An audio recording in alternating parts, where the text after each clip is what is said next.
Ce cours est dédié à la réussite et pour la bonne santé de Rabbi David ben Misaoudi Marcel, Bezrat Hashem, Bekarov. Chers amis, dans le Peri Etzraïm, le Harizal nous dit quelque chose d'extrêmement intéressant. Il dit dans la Megillah, le nom d'Akadosh Baruch Hu de Dieu ne figure pas. À aucun moment il écrit le nom de Dieu de façon explicite. Par contre, il est écrit Yavo Ameler ve'aman ayom. Au moment où Esther s'est adressée à Achashverosh, elle a dit j'aimerais que le roi et Aman viennent demain. Dit le Harizal, les Rachetevot, les premières lettres de Yavo Ameler ve'aman ayom, ça sort Yud Kevavke, le nom d'Akadosh Baruch Hu.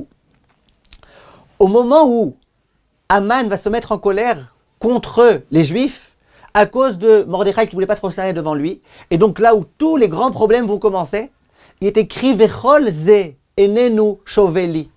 Tout ça, ça vaut rien pour moi. Les dernières lettres de ze enenu shoveli, c'est Yud Kevavke, mais là c'est dans le sens inverse. Yud Kevavke écrit à l'envers. Au moment où il va être écrit que finalement Baruch Hashem, on va s'en sortir, il va être écrit dans la Megillah Ki chalta elav hara. Le mal qui était censé s'abattre sur nous, il s'est terminé.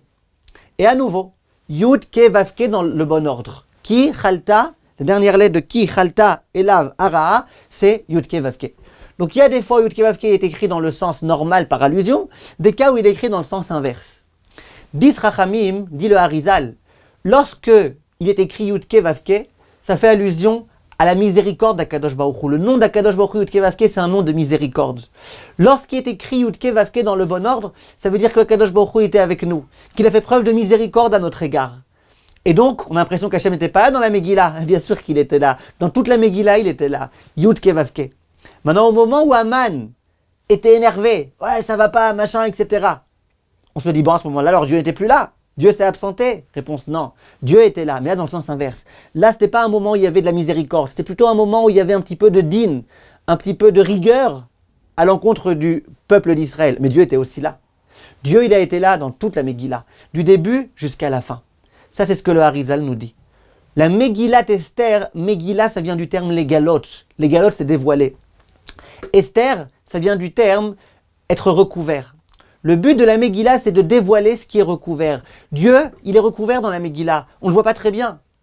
Eh bien, vient le Harizal et dit que c'est ça le but de la lecture de la Megillah comme il se doit. Si tu lis la Megillah en disant « je l'écoute juste pour me rendre quitte », ça ne marche pas.